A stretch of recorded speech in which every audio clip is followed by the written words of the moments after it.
अस्सलाम वालेकुम and welcome to Fast Sports. You are watching Golden Boot. I am your host Ali Mirza और मेरे साथ मौजूद हैं सहरयाब अफरीदी। आइए नजर डालते हैं गोल्डन बूट में आज की टॉप स्टोरीज पर। यूएफए चैंपियंस लीग के finalist Manchester City English Premier League तीसरी बार जीतने में कामयाब। कैसे इस सफर को मुमकिन किया, इस पर कुछ खसूसी पैकेजेस, खसूसी रिपोर्ट्स और मैच की दिलचस्प हाईलाइट्स देखिए आज के प्रोग्राम में।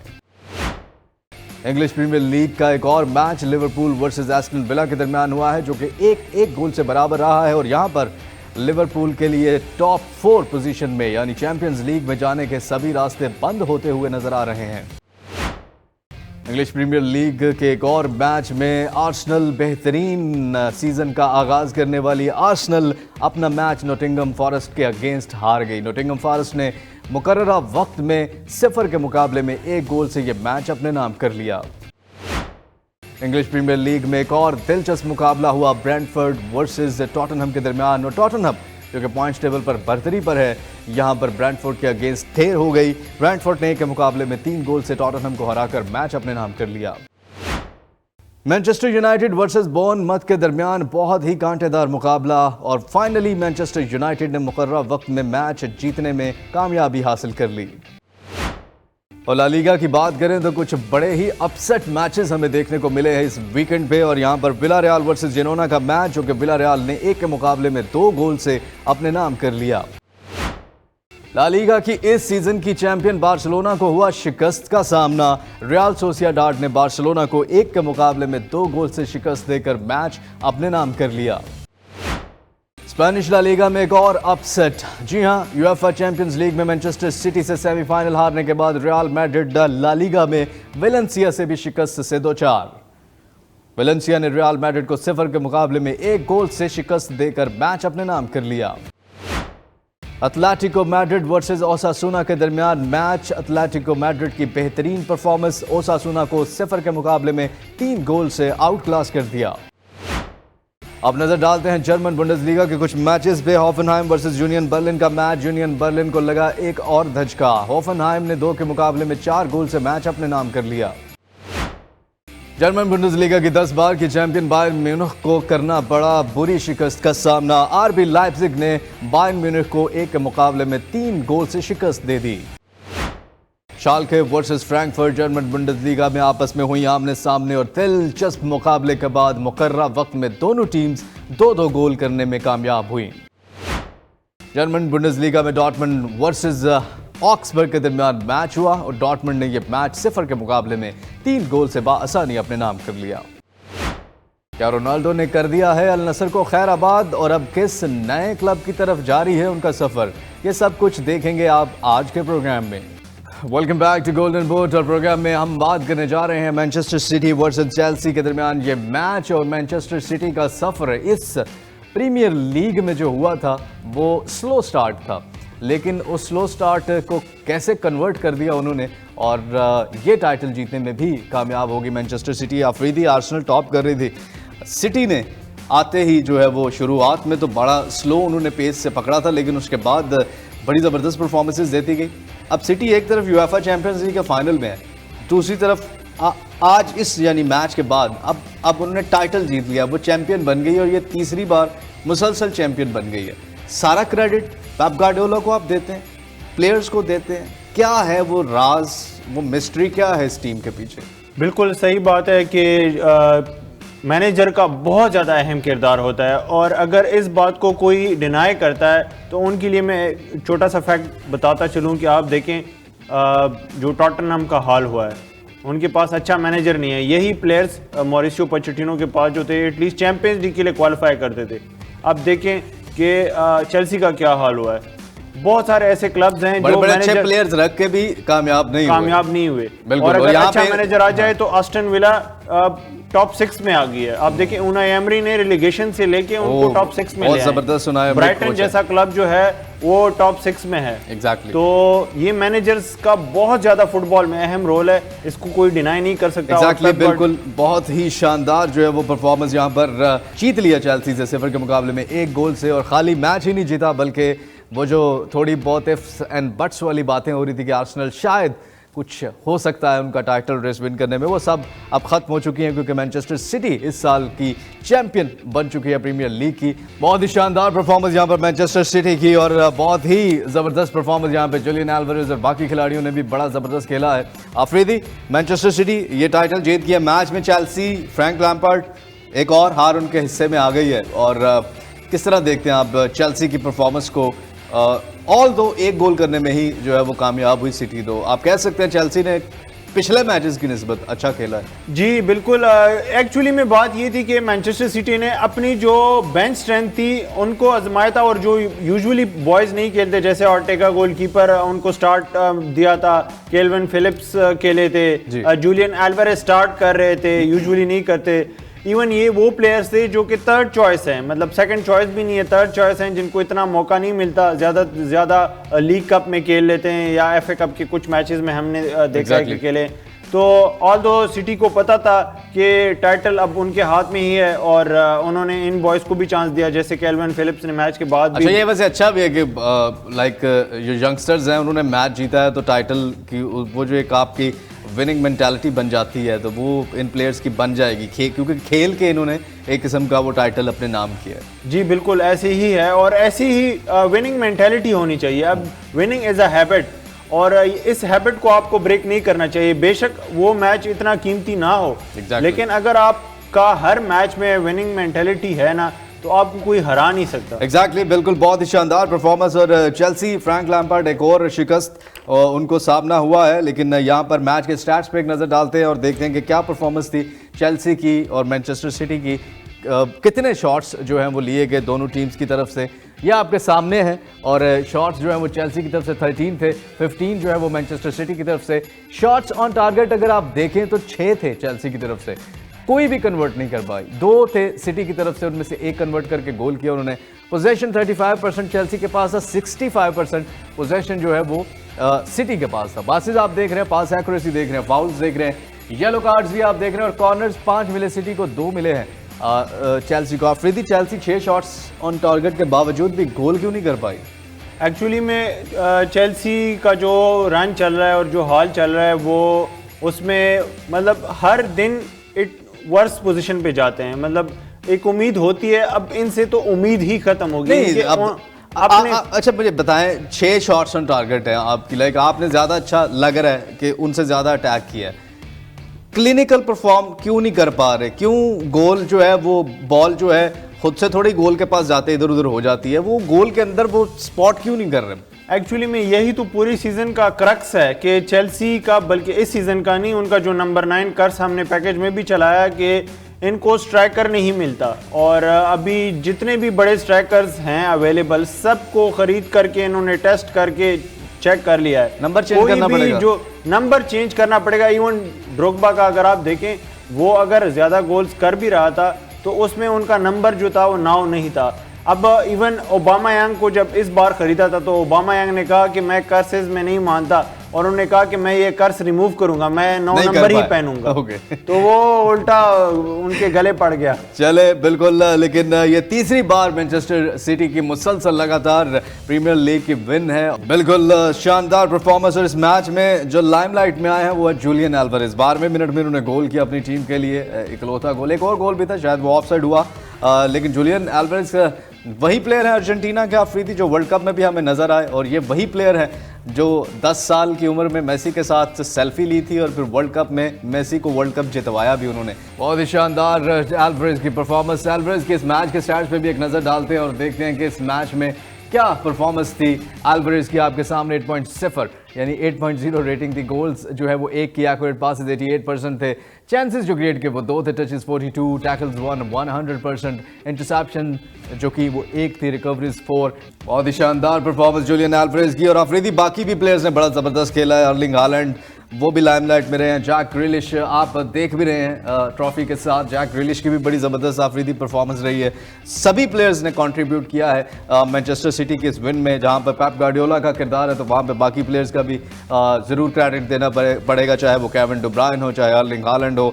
और इसके अलावा अगर कुछ नाम मैं भूल रहा हूँ अफरीदी आप बता दें। बर्नार्डो सिल्वा बहुत शानदार खेले पूरा सीजन, गुंडोगान बहुत अच्छा है और इवन एडरसन जो कि गोलकीपर है उनकी इतनी बात नहीं होती क्योंकि आपकी टीम जब अटैकिंग वाइज इतनी अच्छी होती है तो आपको पता नहीं लगता, लेकिन उनके भी कोई क्रूशल सेव्स हैं बीच में। जो उनके डिफेंडर्स हैं, डियाज ने बहुत अच्छा खेला है, काइल वॉकर, जॉन स्टोन्स वगैरह सब ने अपना हिस्सा डाला। सबको जो है वो क्रेडिट चाहता है और हमारी तरफ से भी कॉन्ग्रेट्स जो इंग्लिश प्रीमियर लीग की चैंपियन टीम मैनचेस्टर सिटी को यहाँ पे एक छोटी सी ब्रेक का वक्त हुआ चाहता है।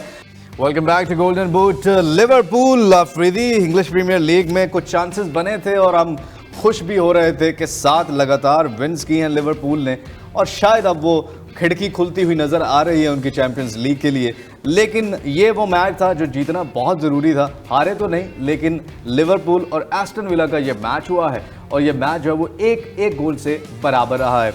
यहाँ पे लिवरपूल वो क्यों नहीं जीत पाई, क्या मसला बना? परफॉर्मेंस में कमी थी और इसके साथ साथ एक प्लेयर जो कि अलविदा हुए हैं, उसके बारे में भी प्रोग्राम में हम शामिल करेंगे। जी हाँ, बहुत ही शानदार परफॉर्मेंस है यहाँ पर दोनों ही टीम्स की तरफ से और फर्मिनो के लिए आखिरी अफरीदी मिनट में वो जो उन्होंने गोल किया 89 मिनट में, एक ही गोल था लिवरपूल की तरफ से और अलविदाई गोल था उनका लिवरपूल की तरफ से। एस्टन विला 27वें मिनट में रामसी जो है उन्होंने गोल किया था। कैसे देखते हैं आप इस मैच को? लिवरपूल को जीतना नहीं चाहिए था, शुरू में तो पेनल्टी भी मिस हो गई थी, वरना ये तो हालात बड़े खतरनाक थे लिवरपूल के लिए। एस्टन विला काफ़ी अच्छे फॉर्म में रिसेंट टाइम्स में, तो हराना बड़ा मुश्किल था, लेकिन ये है कि अच्छा लड़ी है एस्टन विला भी, और अगर वो पेनल्टी कन्वर्ट कर देते तो शायद एस्टन विला जीत भी जाती। दूसरी तरफ प्रीमियर चैंपियंस लीग के लिए क्वालिफाई करने के लिए ये मैच का जीतना बहुत ज़रूरी था। अब 66 पॉइंट्स पे है और जो न्यूकासल और मैनचेस्टर यूनाइटेड है वो 69 पे है और इनके पास सिर्फ लिवरपूल के पास एक मैच है। वो मैच अगर जीते हैं तो उनके साथ लेवल हो जाएंगे, तो मैनचेस्टर यूनाइटेड को हारना पड़ेगा, फिर दोनों मैचेस हारने पड़ेंगे और फिर भी गोल डिफरेंस पे लिवरपूल आगे जा सकती है, वरना नहीं जा सकती। एनीवेज लेट्स सी, यूनाइटेड को हराया था लिवरपूल ने और यहाँ पर ये मैच ऐसा था जिससे मजबूत हो सकती थी लिवरपूल, लेकिन नहीं, उन्होंने ज़ाया कर दिया इस मौके को और अब देखते हैं कि चैंपियंस लीग के लिए क्वालिफाई कर पाती है कि नहीं, क्योंकि दूसरी तरफ यूनाइटेड की टीम है, न्यूकासल भी बड़ा ज़बरदस्त खेल रही है। और यहाँ पर स्टैट्स आपके सामने स्क्रीन पर, जी हाँ, लिवरपूल 10 शॉट से 6 एस्टन विला की तरफ से थे और शॉट्स ऑन टारगेट 5 थे लिवरपूल की तरफ से, जो कि 3 जबकि मिले एस्टन विला को। पोजीशन आप देख रहे हैं 33% था एस्टन विला के पास, 67% था लिवरपूल के पास। और इसके साथ साथ पासेस आप देख रहे हैं, पास एक्यूरेसी देख रहे हैं, फाउल्स भी देख रहे हैं। यहाँ पे येलो कार्ड्स 3 मिले लिवरपूल को, 5 मिले एस्टन विला को। कॉर्नर्स 9 मिले हैं लिवरपूल को, 3 मिले हैं एस्टन विला को। ओवरऑल परफॉर्मेंस अगर देखें तो अफरीदी काफ़ी अच्छी थी लिवरपूल की, यानी मैच में। आपको नहीं लगता है गोल कर लेना चाहिए था किसी तरीके से, कुछ भी करके? कहाँ पे थे क्लॉप? वैसे तो मतलब इनको करना चाहिए था। दूसरा ये कि चैंपियंस लीग में जो उम्मीद थी वो बाकी रहती है। अभी बहुत मुश्किल हो जाएगा क्योंकि न्यूकासल ऑलरेडी जो है उनका गोल डिफरेंस बहुत ज़्यादा है, तो 37 नहीं, इनकी परफॉर्मेंस क्यों बुरी थी? मतलब इतना अच्छा तो खेलते आ रहे हैं, लेकिन यहाँ पे क्या हुआ है?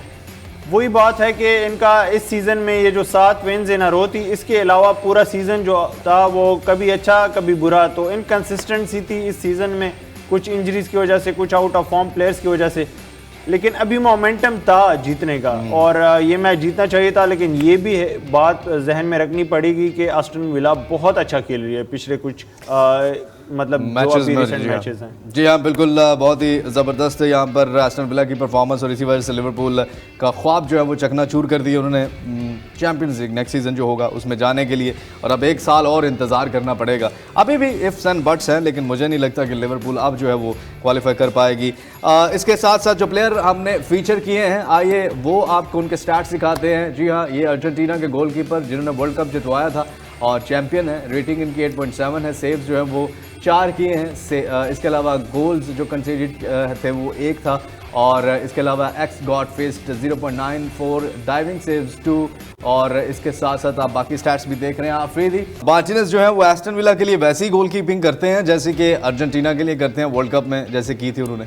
वैसे तो वर्ल्ड कप का लेवल कुछ और होता है, वहाँ पे एक्सपेक्टेशंस और प्रेशर, और खास करके जब मेसी का आखिरी वर्ल्ड कप था तो बहुत सारी फैक्टर्स थी। एस्टन विला के लिए भी करते हैं लेकिन कंसिस्टेंसी के साथ उस तरह से नहीं करते। किसी बड़े क्लब में क्यों नहीं है? मतलब एस्टन विला के क्लब में है, हालांकि बड़े अच्छे गोलकीपर हैं और पेनल्टी स्पेशलिस्ट भी हैं और काफ़ी अच्छा सुना गया है इनके बारे में। जी बिल्कुल, पहले आर्सेनल में थे और वही वजह है कि कंसिस्टेंटली अच्छा परफॉर्म नहीं करते।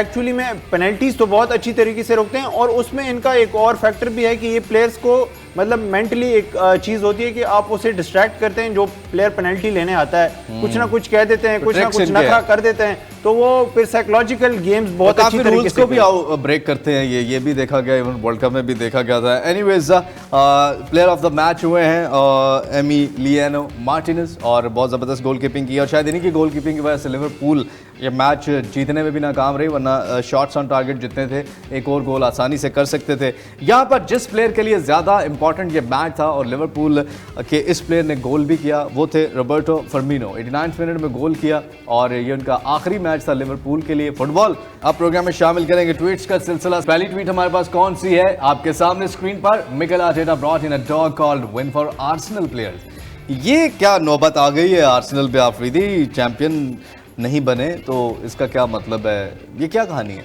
एक्चुअली में सोशल मीडिया पे भी इसका काफ़ी ट्रोल हुई आर्सेनल और इस चीज़ पे, लेकिन ये एक जेन्युइन चीज़ थी और ये सिर्फ ट्रोलिंग की हद तक नहीं था। वो फिर आर्टेटा ने भी एक्सप्लेन भी किया कि पिछले 1-2 महीने जो थे काफ़ी स्ट्रेसफुल थे प्लेयर्स के ऊपर, क्योंकि अभी तक जो महीना पहले तक सिचुएशन थी मार्च तक, वो ये थी कि एक विनिंग मेंटालिटी चल रही थी और जो भी हो एक मैच को देख रहे थे, नेक्स्ट मैच कौन सा है उसको जीतना है। फिर जब हाइप क्रिएट हुई ना कि अब आर्सेनल टाइटल जीत सकती है और अब आर्सेनल टाइटल जीतेगी, अब आर्सेनल को थ्रो नहीं करना चाहिए टाइटल, तो ऑटोमेटिकली प्लेयर्स के ऊपर प्रेशर आ गया। फिर आर्टेटा ने ऐसे किया कि क्योंकि साइंस ने भी साबित किया है कि जो डॉग्स होते हैं वो स्ट्रेस रिलीजिंग एनिमल है। अगर आपके सराउंडिंग में डॉग है तो आप जो है थोड़ी सी रिफ्रेश रहते हैं। इवन राम्सडेल जो आर्सेनल की गोलकीपर है, उन्होंने भी अपने इंटरव्यू में रिसेंटली कहा था, क्योंकि उनको भी डॉग्स बहुत पसंद है, कि मैं जब भी स्ट्रेसफुल होता हूं तो मैं जाता हूं अपने डॉग के साथ और एक पार्क में वॉक करने चला जाता हूं, जिसकी वजह से मेरा रिफ्रेश होता है दिमाग। तो वो आर्टेटा ने वही चीज़ की कि लैब्राडोर जो था चॉकलेट कलर का, वो ट्रेनिंग सेशन में ले आए, और वो ट्रेनिंग सेशन में, क्योंकि Labrador are the friendliest dogs, मतलब ब्रीड जो जितनी भी डॉग्स की ब्रीड है उसमें सबसे फ्रेंडली है, तो वो ले आए ट्रेनिंग सेशन में। तो उसकी वजह से ना थोड़ी सी एक हलचल रहती थी प्लेयर्स के बीच में और एक स्ट्रेस रिलीजिंग एक एक्टिविटी थी। बिल्कुल। अच्छा, और क्या फ़ायदा हुआ उससे फिर? आर्सेनल तो कहीं पे भी नज़र नहीं आई। लाइक एक्चुअली में इतना विन में क्या रोल था उसका? टाइटल विनिंग, ऑब्वियसली टाइटल तो नहीं जीता, ये कुत्ता उनको पहले लाना चाहिए था जब ये शुरुआत हुए थे मसले, तो शायद फिर इसका कोई इम्पैक्ट पड़ता। नेक्स्ट ट्वीट हमारे पास कौन सी है आइए आपको दिखाते हैं, और नेक्स्ट जो है वो है रोनाल्डो के बारे में। जी हाँ, the one and only Cristiano Ronaldo to Bayern Munich would be wild. जा रहे हैं बायर्न म्यूनिख में? एक्चुअली रूमर्स हैं कि रोनाल्डो जो हैं वो वैसे भी जब मैनचेस्टर यूनाइटेड छोड़ रहे थे तो उनकी ख्वाहिश ये थी कि या तो रियल मैड्रिड चले जाएं या बायर्न म्यूनिख, बड़े क्लब जाना चाहते थे। 1 साल पूरा लगा के 200 मिलियन तो ले लेना उनसे, सऊदीया से जो उनकी डील हुई है। वो तो पैसे तो नहीं मिलेंगे, वो तो पैसे तो जितने हैं, जितना उन्होंने खेला है वो तब तक के तो मिल चुके हैं। बाकी ये है कि वो डे 1 से यही कह रहे हैं रोनाल्डो के उन्होंने अपने कैरियर का एंड हाई नोट पे करना है, तो हाई नोट पे अल नसर में तो नहीं हो सकता। तो फिर अब उसके पास उस टाइम पे और ऑप्शंस नहीं थी, अल नसर के अलावा उनके पास ऑप्शंस नहीं थी। आप देखेंगे अल नसर के साथ जो न्यूकासल वाली क्लॉज उन्होंने ऐड की थी वो भी इसी वजह से थी, क्योंकि उनके पास और ऑप्शंस थे नहीं। But the thing is that United को तब फिर ना छोड़ते ना। यूनाइटेड का छोड़ना जो था वो क्योंकि जो रिलेशनशिप क्लब और मैनेजर के साथ हो गया था ब्रोकन, उसके बाद उनका रहने और ना रहने का कोई फ़ायदा ही नहीं था। उन्होंने डिसरिस्पेक्ट ही होना था। एरिक टेन हैग ने उनको नहीं खिलाना था, जिस तरह उन्होंने आखिरी 2 मिनट में जब मैच जीत भी रहे थे उसमें इंट्रोड्यूस करवा के उनको एक तरह से इंसल्ट ही थी वो।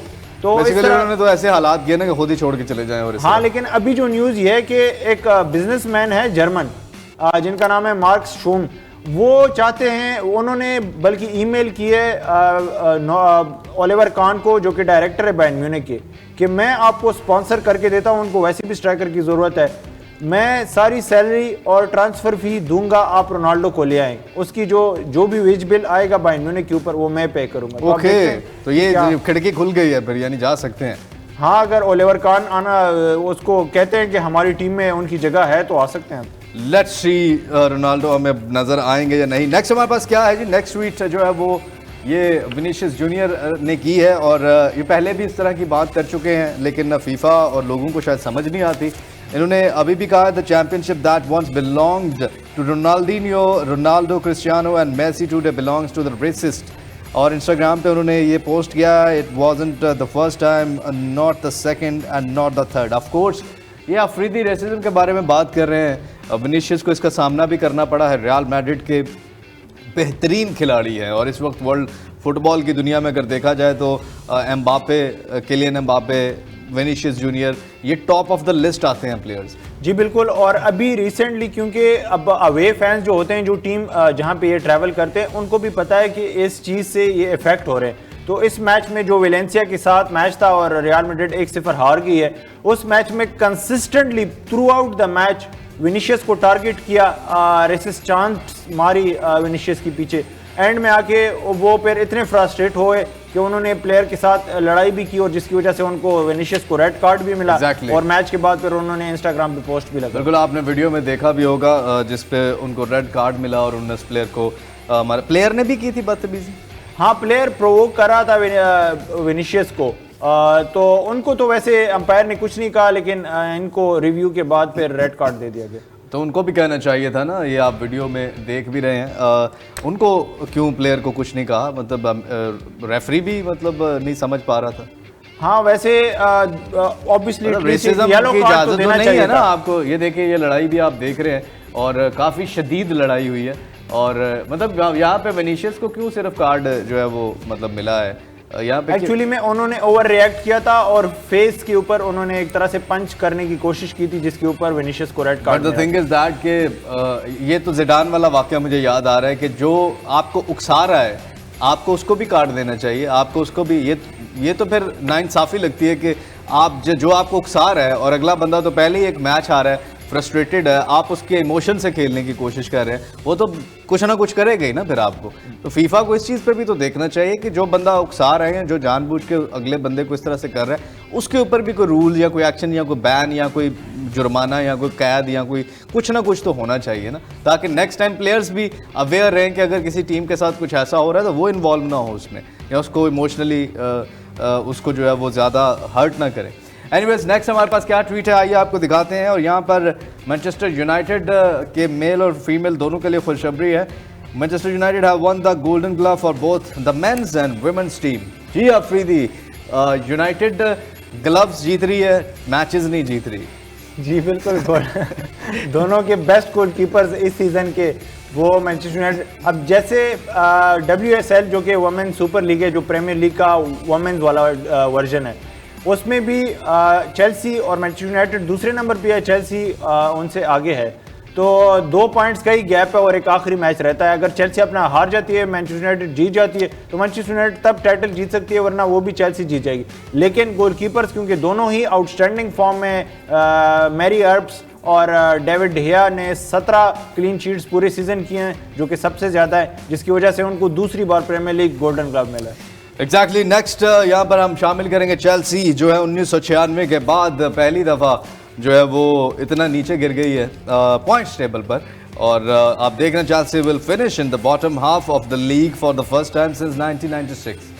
अफरीदी, कोचेस बदल दिए, प्लेयर्स बदल लिए, दूसरी टीमों में जाते हुए प्लेयर्स खरीद लिए रातों रात, सब कुछ करके देख लिया, पोचेटिनो नहीं अभी आए, लेकिन अभी तक चेल्सी को नज़र ही नहीं आ रहा कि आगे क्या उनका फ्यूचर है। जी बिल्कुल। ट्रांसफर रिकॉर्ड्स ना सिर्फ प्लेयर्स के हवाले से, बल्कि मैनेजर्स भी, जो ग्रैम पॉटर थे, वो एक ट्रांसफर रिकॉर्ड फी उन्होंने ब्राइटन को दी थी, तब जाके उन्होंने ब्राइटन से ग्रैम पॉटर लिया था, कुछ भी काम नहीं आया। और इसका मतलब यही है कि जो सक्सेस है वो आप पैसों से नहीं खरीद सकते, उसके लिए एक प्रॉपर सिस्टम और उस सिस्टम के ऊपर आपको अच्छे लोग इंस्टॉल करने पड़ते हैं, तभी एक सिस्टम बनाना पड़ता है आपको, एक सिस्टम।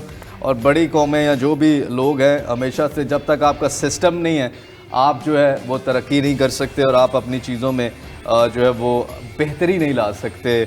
आप चाहे जितना, वो अक्सर लोग भी कहते हैं ना कि हमारे पास ऐसा हो तो हम ये कर देंगे, ऐसा कुछ भी नहीं होता जब तक आप बेसिक्स से स्टार्ट लेना, बेसिक्स को अच्छा नहीं बना लेते। ये आज की कुछ ट्वीट्स, कुछ वीडियोस। और जी ऑफ कोर्स मैनचेस्टर यूनाइटेड जो है वो इंग्लिश प्रीमियर लीग, जो दुनिया की बहुत बड़ी लीग है, उसका टाइटल एक दफ़ा फिर उन्होंने अपने नाम किया। उसके बारे में हमने आपके साथ शेयर की कुछ रिपोर्ट्स, कुछ नेक्स्ट शो में हम आपके लिए और कुछ लेटेस्ट हैपनिंग्स लेकर आएंगे और कुछ डॉक्यूमेंट्रीज भी आपके साथ शेयर करेंगे। आज के प्रोग्राम से अपने मेज़बान अली मिर्ज़ा और सहर याब आफरीदी को इजाज़त दीजिए। आप देख रही है fast sports home of champions. अपना बहुत सा ख्याल रखिए।